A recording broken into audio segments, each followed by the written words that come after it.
Welcome everyone tonight. Just a couple of things while you're working on those questions in the chat.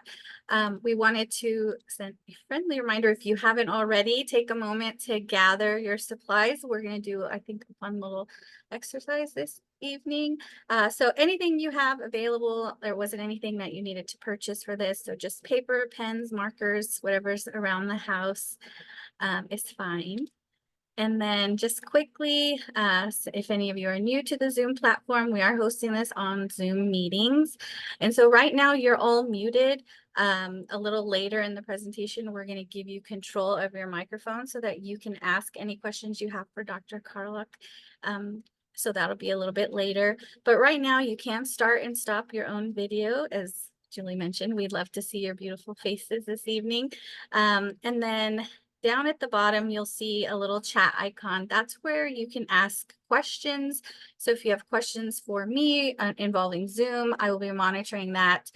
Or if you have questions, anything that comes up during the presentation that you don't want to forget to ask Dr. Carlock during our Q&A, you can put those in there and we will make sure that we get those answered for you. If you'd like to toggle your view, up at the right-hand corner of the screen, there is a view icon. And so you can switch between speaker view and gallery view if you want to see who's all in the room, or if you want to focus more on Dr. Carlock and her presentation, that's where you'll do that.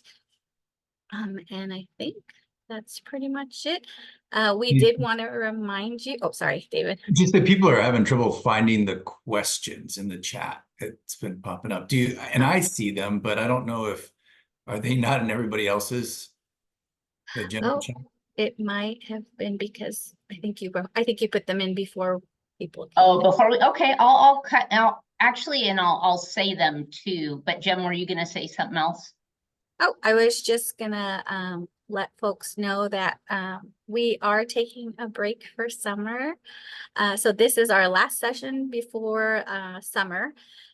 We will be back in September. And so Julie was gonna let you know kind of what to expect in the interim for summer. We have some exciting things coming up, and then also for the fall. So do you want me to go ahead and put the yeah, if you don't mind waiting 1 minute, and I'll just say, so I'm putting everything in the chat, and I'm sure that was it. Apparently that's always good learning in our technology here. So can you all see it now? Give me a thumbs up if you can see the questions now. Okay, perfect. And hopefully, I know Dr. Carlock gave me a thumbs up, but she's a presenter, so hopefully everybody else can. But basically, I alluded, or not even alluded, I just said last session that we're starting to plan for 2025. And my hope is that we really focus on rituals and, the rituals that we use as we navigate grief. And so I invited you to put in the chat any rituals that really have been meaningful for you. That's one question that I would love to your answer to in the chat. And the other is any rituals that maybe you've heard of, but you want to learn more about, because then that can help guide us, right, as we plan for 2025. So that's what the questions are. And a little quote at the beginning there from Dr. Feldman of University of Santa Clara, who says, rituals are actions that symbolically connect us to something meaningful. So, okay, great. I see Susan dropped an answer in, so that must mean other people besides the presenters are seeing it. Thanks so much, everybody. Okay, so feel free to just drop answers in, whenever, but we'll go on. And yes, Jen, please forward to the next. So when we do pick back up our series in September, we will have Shondell Beck and Jennifer Titley Rubio, who are colleagues of ours. We knew them from when we all kind of worked at CASA together.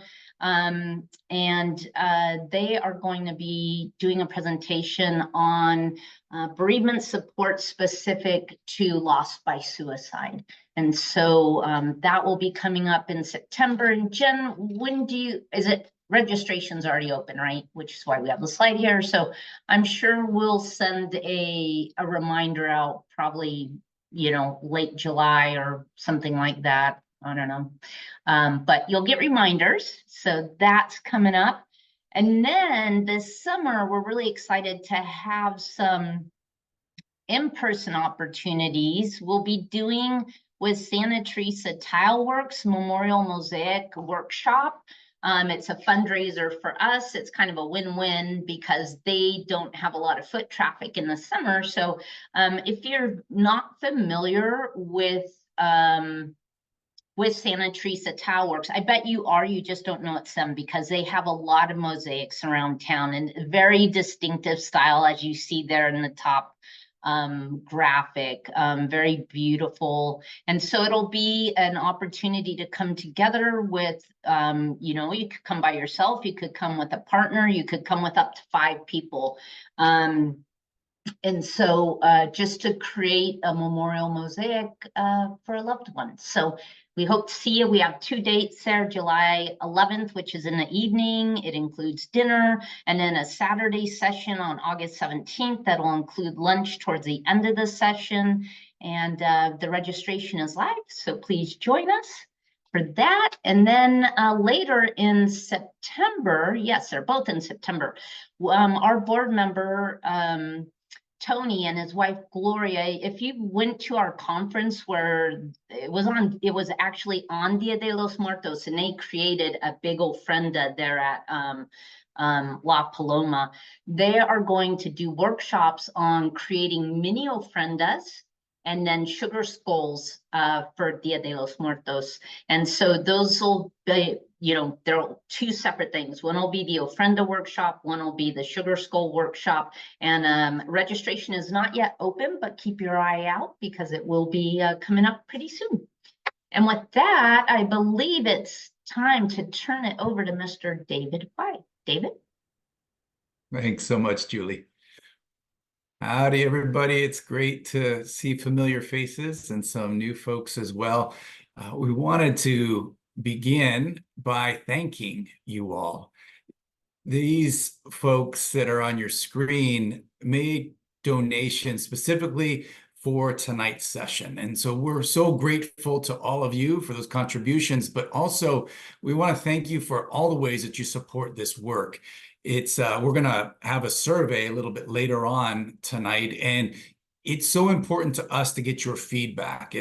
That's how we generate new ideas about what will be important in terms of upcoming sessions, and then also different ways that we can make each session a little bit better for the whole community. So thank you all for all the ways that you contribute to making this a successful year and future years. And also we want to thank our 2024 series sponsors. You can see them listed here. We're so grateful to the Legacy Foundation of Southeast Arizona for their year-long support of our education efforts. And we have amazing partners in the community that have not only collaborated with us this year, but in past years as well. Right at Home, in-home care and assistance, Pima Council on Aging, Casa de la Luz Hospice, and Harmony Community Healthcare.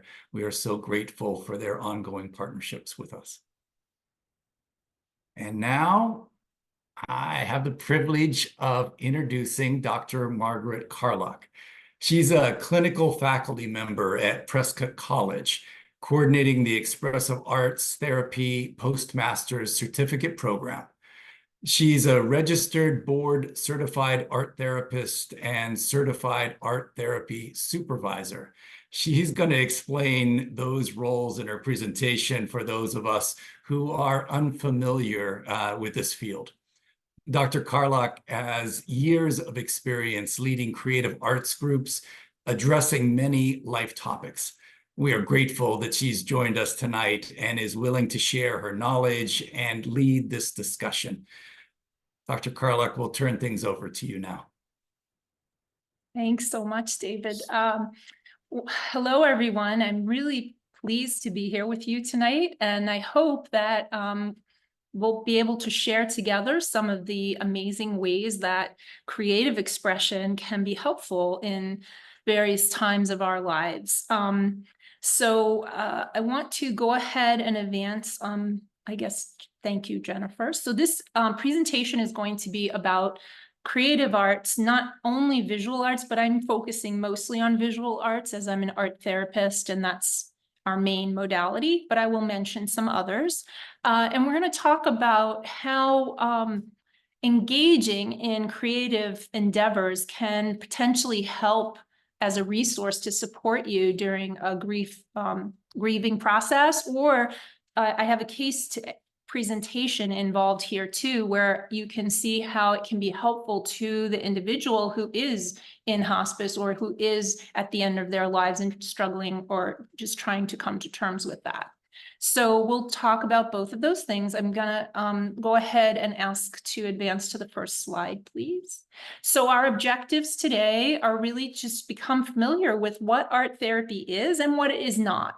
There's a lot of confusion around that, especially in recent years, since you may have heard of like adult coloring books and things like that. And during the pandemic, there was really an explosion of people creating and using arts, and that's a good thing, but it also added a little confusion. So I'll try to clarify all that for you. I also want to talk about how we can understand better how nonverbal activities can support our self-expression. And then thirdly, I want to share with you a few different techniques that you can do on your own, or perhaps engage with a family member or a friend, do together, and even perhaps engage with, if you are I don't know where you are in stages, whether your loved ones have passed away or not, but some of these can also be used with individuals who are on the hospice spectrum. So let's go to the next slide. Okay, so this is just sort of a reminder, because I think in our society especially, a lot of times the arts are sort of relegated to people who have supposed talent in them or who have been trained in them. And so I just really put this slide here to remind everyone that creative making is a human need. And all throughout our history on Earth, there have been there's remains that show, or there's relics that show how human beings, or even prior to Neanderthals even have evidence of making. And it tends to be around things like, we all may have seen images of cave paintings from ancient times in France or in Spain. There's evidence of tens of thousands of years old images that are painted on the walls of caves. Also, we talked about rituals just a few minutes ago. So there are a lot of cultural rituals that are around creative making, whether that's, somebody mentioned, there could be culinary arts, or there could be dances or songs or visual arts, ofrendas, right? Sugar skulls, all of that is creative. It's part of our human development. As we think about children and babies, the way they grow through their development is engaging with their environment, building, creating, working with different textures. Kids don't think anything of it. It's natural for them to be creating with art materials. And then at some point in our lives, whether it's school or whether it's messages that we get through whatever means, we're told, who has talent and who doesn't. Or we're told that, art making is not a skill that leads to a job. I know I heard that when I was younger. Those kinds of messages often stifle our innate interest or our ability or our enjoyment, because it's not always about ability. It can be about enjoyment and relaxation. And that's what I'm going to focus on today, is expressing ourselves through a process of creating, and not worrying so much about what the image or what the creation actually looks like aesthetically. There's also lots of community symbols that we see every day that are some form of art. Look, even a stop sign or a street sign or a neighborhood, park or something has some elements of art in there. And I mentioned the enjoyment. So we're going to delve into those. I want you to remember those things as we talk. And so we can hopefully figure out a way to create together later. Next slide, please. Okay, so as David requested, I want to clarify for you what art therapy is. So it actually is a regulated mental health profession where we utilize nonverbal or metaverbal communication styles through creating and art making to help unlock some emotional expression and to help people facilitate expression of feelings or emotions or situations that they cannot or don't want to express verbally. Sometimes it's a matter of choice, but sometimes I've worked many times with people who don't have a capacity to share their feelings verbally. So we find other ways of doing that and communicating through a nonverbal means. Art therapists use the creative process, also psychological theory we're trained in, and human experience, human development when working with clients. And just as you can go to see a social worker or a counselor or a marriage and family therapist, you can also see an art therapist or have a family member see an art therapist. So if you want more information about that, I have the website for the American Art Therapy Association right on the slide there, and they have lots of information about art therapy and how and where it can be practiced. So next slide, please. Okay, here we are getting into how this can be helpful in the grieving process specifically. And that's what I'm going to focus on more today, is that, as I mentioned, sometimes when we're going through certain situations, whether it be grief or a trauma or something we don't understand that's happening, it can be an illness, whatever it is, we sometimes don't have the words to express how we're feeling, whether we want to use our words or not. Maybe you can relate to that. Younger people often can relate to that. They don't quite have vocabulary to explain what they're feeling inside. Words fall short sometimes, even if we have the vocabulary. Whatever we're feeling is bigger than that, and it doesn't seem satisfactory, or it doesn't seem to really express what we are feeling, the depth of what we're feeling in our words. So whether you're struggling with anticipatory grief or a traumatic event or grieving after a loss, creative expression can help with either with the guidance of a therapist, but also I'm going to share with you today some things that you can do on your own that can be therapeutic. So there's a difference between going to therapy and working with a counselor or an art therapist and engaging in activities that can be therapeutic and relieving to yourself that you can do on your own. So we're going to talk about both of those. Next slide, please. Okay, so I want to share with you, this is a story. I've changed the name of the individual and the names of anybody in her family that I might mention. But I wanted to share because I feel like sometimes it's helpful to have an example of how this actually works. And so I had been working, currently I'm working in education at a college. And prior to that, when I first moved to Arizona, I was brought in to actually create an art therapy program for a life plan community in the area that has a care center that has a specific memory care, what they call as a neighborhood. Or we would say a unit, but it's neighborhood is a gentler word. And so that's where I met, we'll call her Alice. And I want to just, before I go into the case presentation, I just really want to share with you a little bit about how this developed. So as I mentioned, the definition of art therapy combines active art making and the creative process with concepts from psychology and counseling. And so it's more than, it's not just about the creating for something to be aesthetically pleasing. Sometimes that happens, but it's more about self-exploration and creating as a way of self-expression, creating through the process helps our bodies regulate helps our nervous system calm down with certain activities. And so art therapists know how to help you navigate those things and how to suggest certain activities to do that will help you either feel calmer or feel relaxed or focus more or relieve anxiety, lots of different things that might be part of what we're experiencing when we're going through a grief process.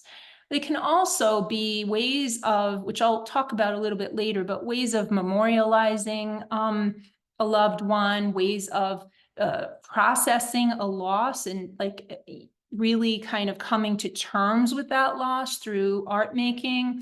Life review processes can happen. And so there are lots of different ways that it can be very helpful when we're struggling in these kinds of situations. We know that there are many ways that people communicate. And sometimes when people are grieving, as I said, you know, I know I can speak for myself. We don't want to talk about it, or we don't have the words to express what we're feeling.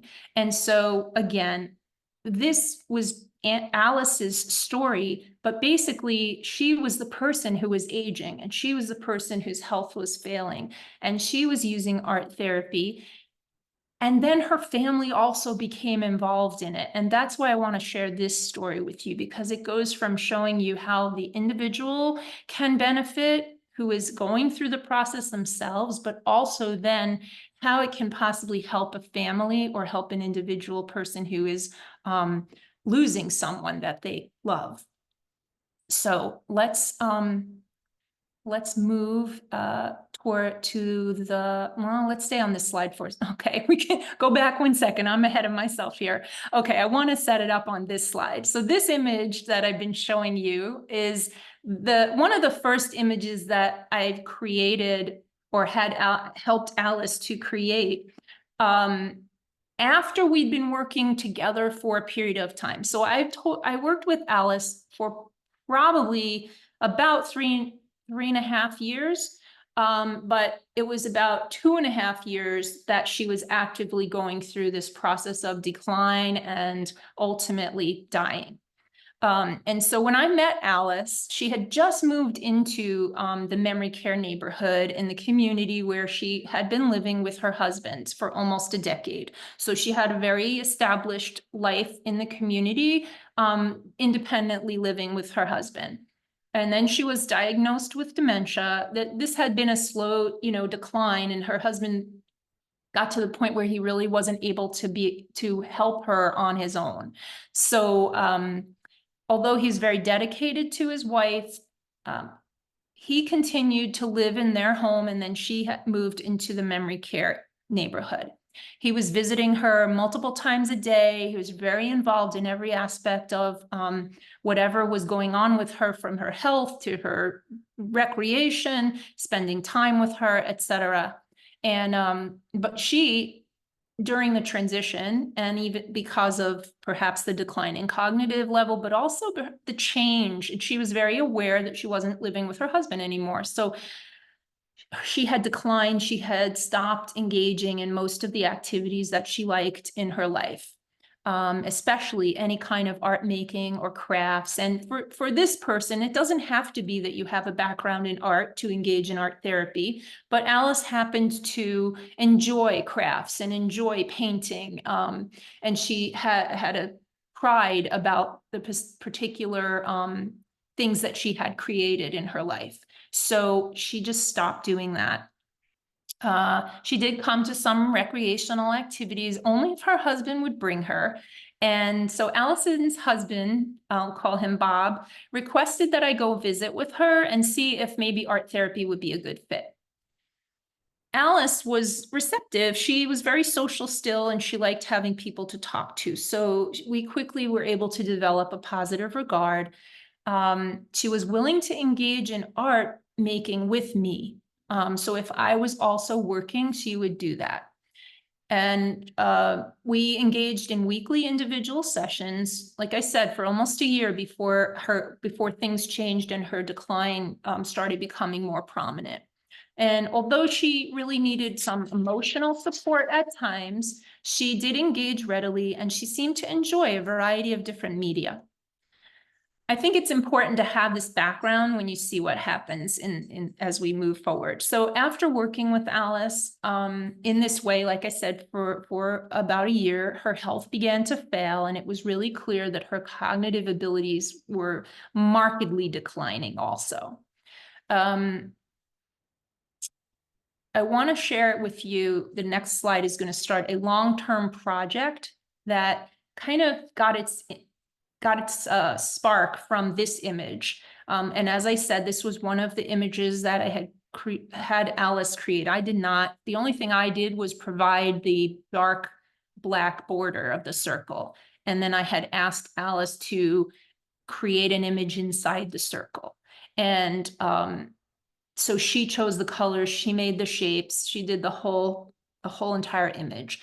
And although she was pretty happy with it, what really was the point was that using a circle, and it's one of the things I'm going to share with you. Maybe you know about mandala art from Eastern cultures. Jung made mandalas very popular. One of the aspects of working within that circle is that it helps people focus, it helps them center, and the repetitive motions of working inside that circle can be very calming for us, almost to a meditative point. So, I tried to use that, as I said, to kind of calm Alice and help her focus, because her focus was a little bit difficult at times. So I took that idea and then I created this long-term project when her health started declining, because Alice was no longer really able to engage on her own with a variety of art media. It was too much. So I'm going to ask for the next slide, and I will show you why this is important. So I already told you about the early image. So as you can see on one of these pages, there's a circular shape. We called this Alice's mandala sketchbook. And I explained to you why I focused on mandala, because that would be something she hopefully could manage and wouldn't be overwhelming. All I did was take it was unused, but it was a sketchbook that I had in my office, and Alice covered the front of it with all these cut paper image pieces to create a colorful cover. And if you look closely, I don't know how big your computer screens are, but it's a very well-worn book. And the reason for that is because she really took to it, and her family also took to it. And I don't know if you're able to read what's on the pages or not, but I'll tell you what it says here. So the image on the left, these are 2 pages. Well, the image on the left is the cover, and then the other image has 2 pages at the beginning of the book. And so the first page, in order to orient her when I wasn't around, because this is not something that I definitely did in sessions with her, this was something I gave to her to try to engage her through her day. And so the first page says to fill in one mandala each day. That was a lofty goal, but that was the goal, to get you on your way. And I just made a little rhyme to kind of help her understand that.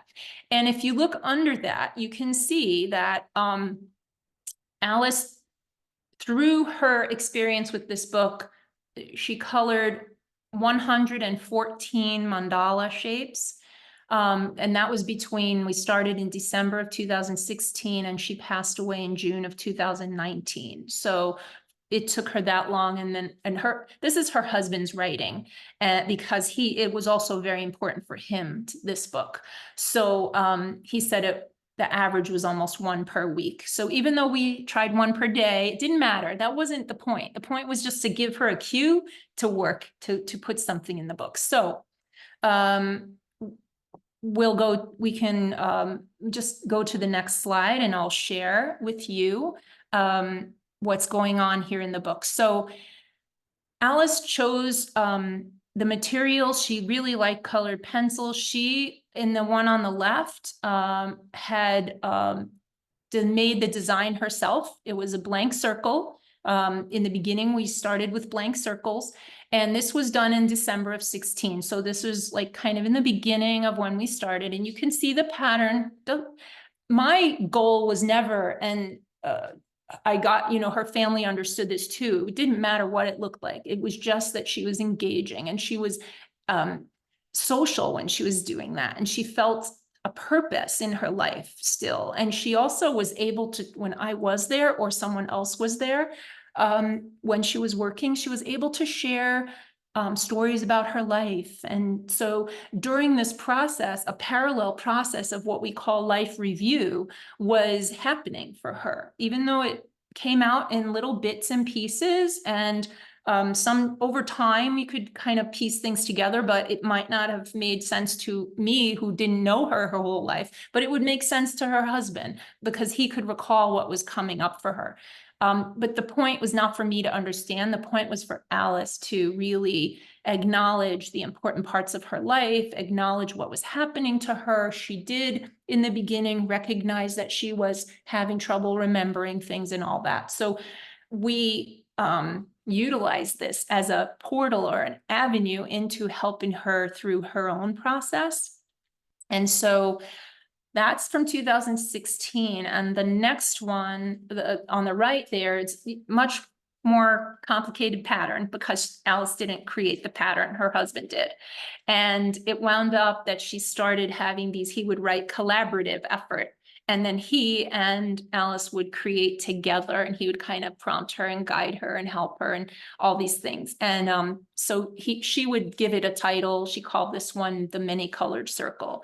I don't want to belabor the point, but I think it's really powerful to hear how the family kind of came together around this process, and it was helpful for them and for Alice to have something that they could do together that was meaningful, that wasn't too taxing on her, that didn't require a lot of conversation, but that was a meaningful engagement for them as family who would come. And I'm talking about her husband, but she had 2 children and 2 grandchildren that regularly would come and spend time with her. And this way, it was like a gateway into a meaningful engagement with them. That she could be part of. So I would work separately. I would never work in her book if I was there, but she did a lot of this when I wasn't there. And then she would show me the book when I came in for our sessions. We can go to the next slide. Okay, this slide is bit later.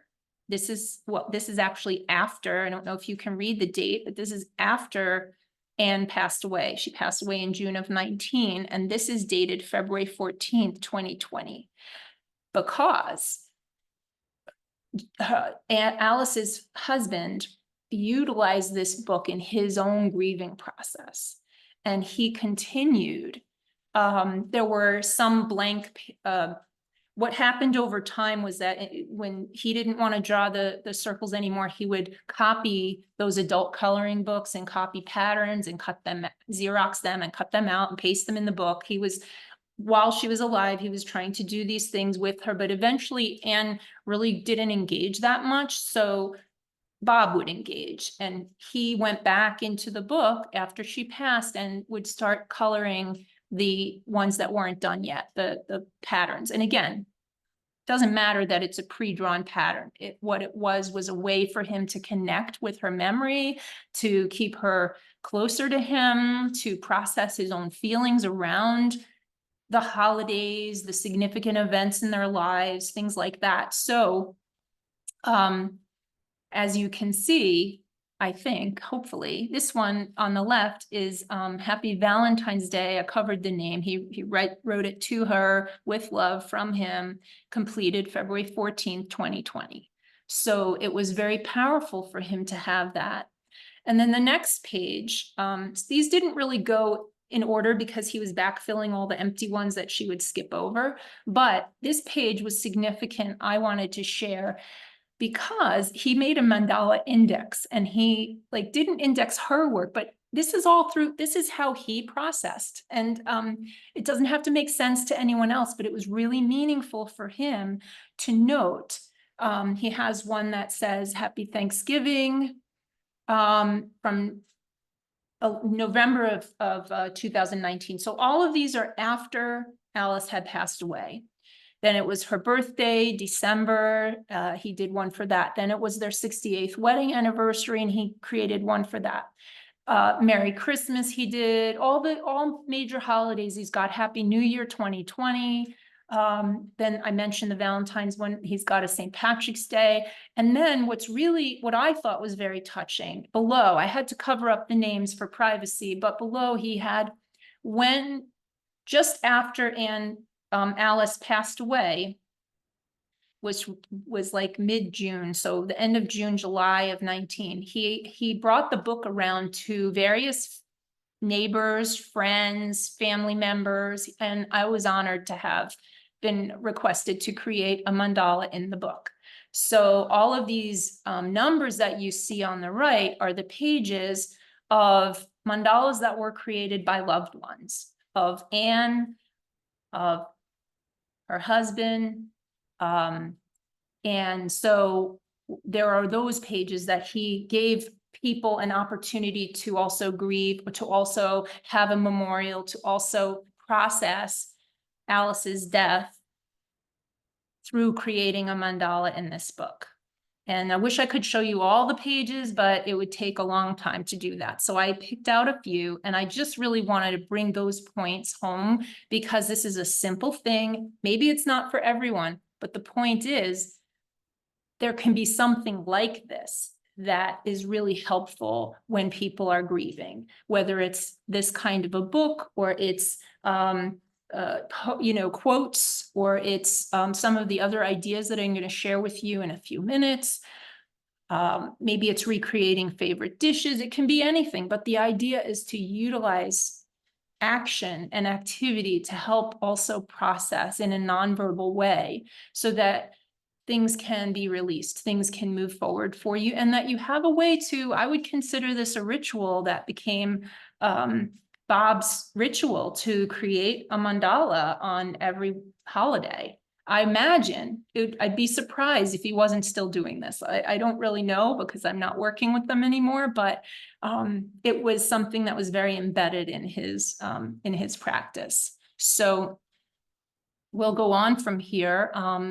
I want to show you some possible opportunities that you could think about, or a loved one could think about engaging in the arts. So we can go to the next slide. Okay, so I've just listed here a lot of different opportunities where art making could possibly help. Maybe you haven't experienced these, maybe some of them do pertain to you, but if someone is in hospice or in palliative care, creating, whether we speak about it or not, can help with expressing emotions, can help increase quality of life. And we saw that with Alice's example, can also help with meaning making. So, even whatever we learn, can read a lot, we can learn a lot intellectually about the grief process or about death and dying or about illness, but still that can lack in meaning making for our own experiences. Kind of why did this happen? Those kinds of questions that we all have after someone passes away. Creating like the memorial mosaics that were just talked about, those kinds of things are art making that is in service to helping you through the grieving process. It can help with de-stressing, just relaxing. It doesn't have to help with a particular struggle that you're having, but just allowing your body to relax for a little while, allowing your mind to calm for a little while and not focusing on all the things that are going on. It can be a way of sharing memories. It can, lots of different things. It can help you with anticipatory grief. social connection, as we also saw with Alice, because it helped her, and it can help people who are grieving also. Just create together. You don't have to say a word, just be in the same room or the same space, and creating together is a very helpful way of connecting socially without the pressure of having to be social verbally. Processing death or a significant loss. It doesn't always have to be around someone dying, but, you know, tragic situations, car accident, a divorce, just any kind of loss that you have. This can be very helpful. I mentioned creating rituals. And so memorializing or creating a legacy project can be very helpful. A lot of people tend to do this with images, perhaps photographs, perhaps creating like a scrapbook of some sort, or a variety of different ways of creating a way to keep the memory present for them of the person that they've lost without having to talk about it. Just having something in their space that they know symbolizes this relationship is really important for people. And then during the grief journey, like journaling is helpful. You probably know that, but you can journal without words and do an image journal. And it can be cut out tape, like collage, you know, if you know what collage is, just cutting out images from magazines or old photos or brochures or something, and then reconfiguring them into a new image. If you don't want to use words, that's great. Coloring, scribbling, believe it or not, is very relaxing and can be done as a daily practice, etc. So there's lots of different ways that we can employ creativity without being an artist, without feeling, hopefully, after you do it a while, your self-consciousness might relax a little bit. But if you do it in privacy, you know, there's no one looking at how well you create or how beautiful the image is. It's more about you just physically moving emotions through your body using the arts. That's the way to think about it, is we are physically moving the energy that we're holding within us, that we are having difficulty processing, and moving it out. Putting it into the image so there's some distance between you and maybe some of those emotions that are really hard to process. That's important to think about. So let's go to the next slide and I'll give you some ideas.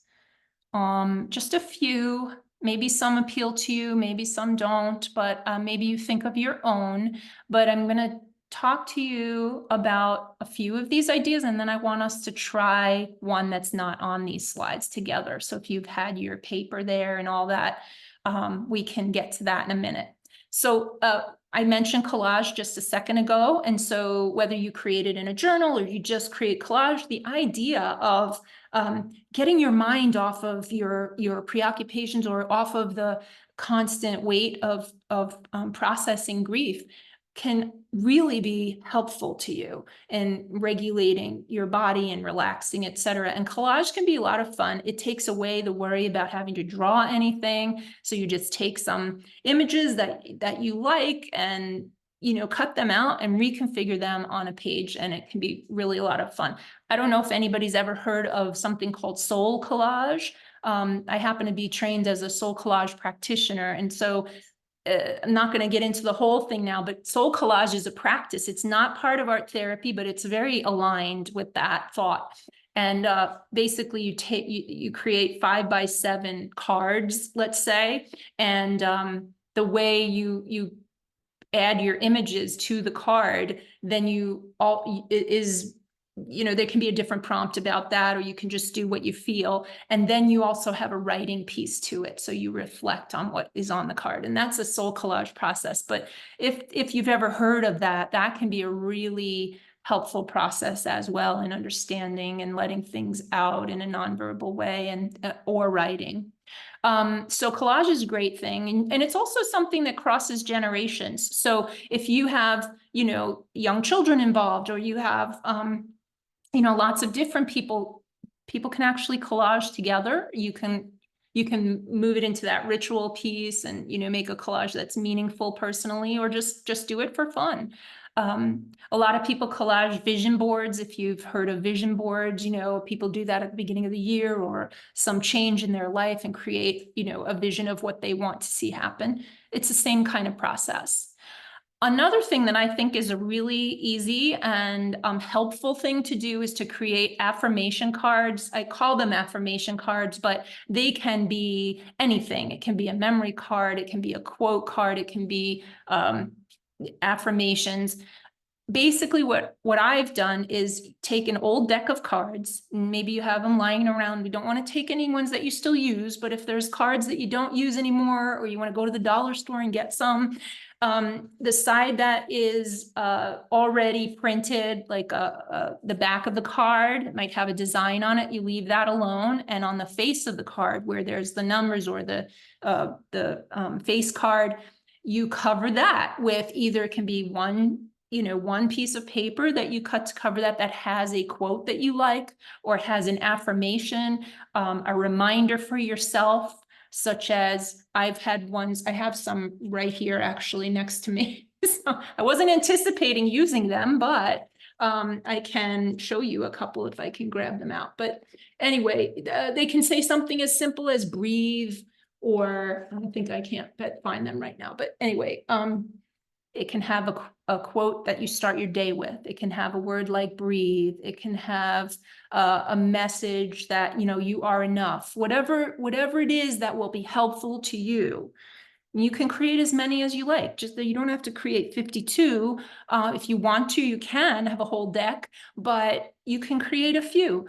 They're great because the size of them, you can stick them in your purse or a pocket. If you need something to help you through the day, you can pull a card out and look at it doesn't have to have words on it. You can make an image, but if it has words, you can use that to help you kind of refocus yourself through the day. You can hang them on a refrigerator or whatever it is, put them on a little mirror, wherever you're looking, so that they can be there as a support for you. I think they're a lot of fun, and that's a great thing to do if you're with other people as well, because there's lots to go around and it's quick. It doesn't have to take a long period of time to do that. Another thing is, I don't know if you've heard of this before or not, but it's called bilateral doodles. And the bilateral piece is really using both hands, activating both sides of your brain. So first of all, I mentioned just a minute ago, scribbles, doodles are really regulating for us to do. I know people often think of them as something children do or as something that's nonsensical, but honestly, that movement of a scribble or a doodle where we're sort of doing and not really focusing on it, can help regulate your vagus nerve system. It can help calm your breathing down. It can lower your heart rate after a few minutes. 30 seconds might not work, but if you do that for 5 minutes, it can really have an effect on your respiration, your heart rate, your blood pressure, things like that, physically, as well as emotionally, relaxing your mind a little bit, de-stressing your body, taking your attention away from whatever you're perseverating on or whatever is worrying you. It's awesome. And doing that bilaterally engages not only one part of your brain, but it crosses over the midline of your brain by using both hands. If you cross, you can't see me, but I'm doing this. You cross your hands on the paper also. So you reach across the midline on the paper on both sides and you doodle, and that activates your entire brain. It can actually elevate your energy level. It can help you to reduce feelings of overwhelm or being disconnected, etc. So it's a really, like I said, 5 minutes, 10 minutes. It's a really simple way. There's no right or wrong way of doing any of this that can physically help you. Next slide, please. Okay, the last two, and then we'll try something. I'm not going to talk a lot about this because I talked about drawing inside of a circle. Whether you want to use an adult coloring book and do a pre-drawn pattern that has mandala shapes and things like that in it, even coloring in general can be relaxing, but you can just create a circle, and it doesn't have to be a perfect circle. It can be an approximation, or you can trace a bowl or a plate or something and just just keep yourself inside the border, and that is what helps to regulate that, and also doing some repetitive motions that it takes to fill in the shape with color. And we're not, notice I said fill in the shape with color. We're not talking about drawing anything. You don't have to worry about drawing skill. It's just whatever colors look good to you in that moment, fill in the circle in whatever way seems right for you. You can use crayons, you can use oil pastels if you have them, colored pencils. It'll take you a little longer with colored pencil, but you can use it. Markers, whatever you have. And you can make the circle any size you like. It should be big enough, like at least 2-3 inches to actually take a little time, but you can make it as big or small as you like. Memory journal. I also mentioned this just a few minutes ago. Basically, just a lot of people do have journals, and journals are most people think about involve a lot of writing. And so this is just an alternative way to have a special place where you can write, or you can make images, or you can leave notes, or you can, make it like a scrapbook and place things inside there, photographs, whatever, special occasions, tough days, like I know, for me, Father's Day is coming up, and there might be some, we all have associations to holidays that are not always good ones or happy ones, right? And so sometimes it's the first holiday after someone passes and you need something to keep you moving.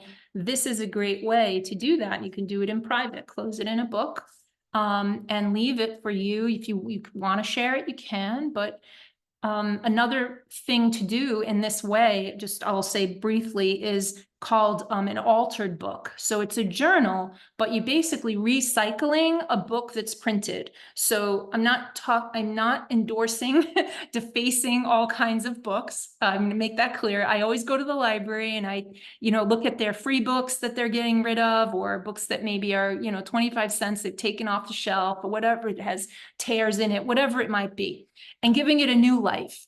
And you can make a decorative cover on it.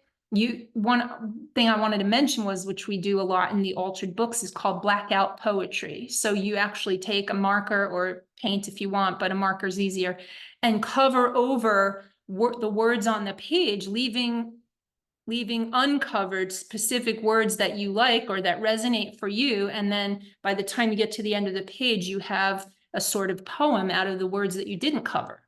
Does that make sense? I hope that makes sense. Yeah. So that's kind of an interesting way to also express yourself and take your mind off things. So lots of information. I'm happy to share these, or share the PowerPoint if anybody wants the, copy of these. But I'd like for anybody who has just paper, and you don't have to have a lot of art materials. You could do it with a pen, or you could do it with a colorful, pencil or crayon, or whatever you might have, a marker. We're going to do something that's called draw your breath. And so this is a relaxation piece. And maybe you don't need to be relaxed right now. Maybe you do. I don't know. Art making can make people anxious at times. The thought of having to create can be tough, but I'm going to show you how you can do it without too much worry. And I'm going to use a marker. So in case I show it to you, I didn't bring blank paper, but I'm going to do it. You can do it on a notebook too. What I want you to do is we're going to make lines on our paper while we're breathing. And so we're just going to do this for like a minute and show you the idea. It's called draw your breath. So when you breathe in, don't do it yet, we'll do it together. When you breathe in, you draw a line up on the paper until you stop breathing. You stop the line when your breath is full, and then you exhale slowly and draw a line down when you exhale. Okay. Now, the one thing is you don't lift your implement off the paper, so it makes one long line eventually. Okay. So try to keep connected with the paper.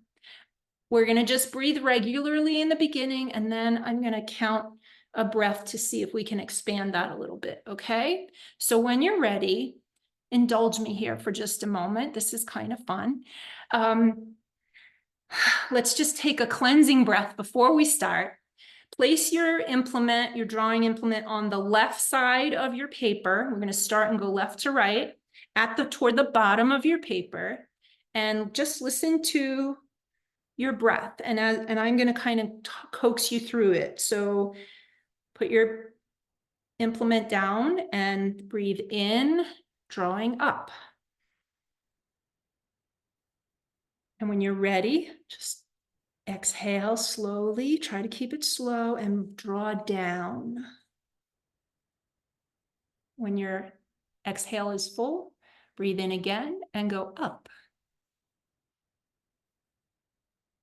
And just repeat, down on the exhale. Don't worry about what it looks like at all. Up on the inhale. Down on the exhale. And now I'm going to count. See if you can breathe in for a count of 4. Ready? Let's go. 1, 2, keep breathing in. 3, 4. Feel your lungs really full. Hold it just a second. And now let's breathe out for a count of 6. 1, keep it slow. 2, 3, 4, 5. Really empty your lungs. 6. Let's try to do that again. Nice and slow. Breathe in 4. 1, 2, 3, 4. And when you get to the top, hold for a couple seconds, draw a cross while you're holding. 1, 2, and let's breathe out 6. Down. 1, 2, 3, 4, 5, 6. Let's do that one more time. Up. Breathing in. 4. 1, 2, 3, 4. Hold it. 2. Draw across. 1, 2. And now down 6. 1, 2, 3, 4, 5, 6. Now at this point, just get back to your regular pace. Keep drawing up and down as you breathe in and out for another couple of breaths. And then we'll take a pause. Just let your natural breath go.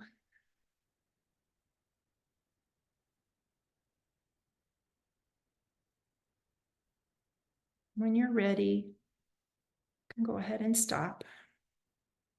I'm not sure how brave anybody is. If you want to open your cameras and show what your image looks like, we can all hold it up at the same time.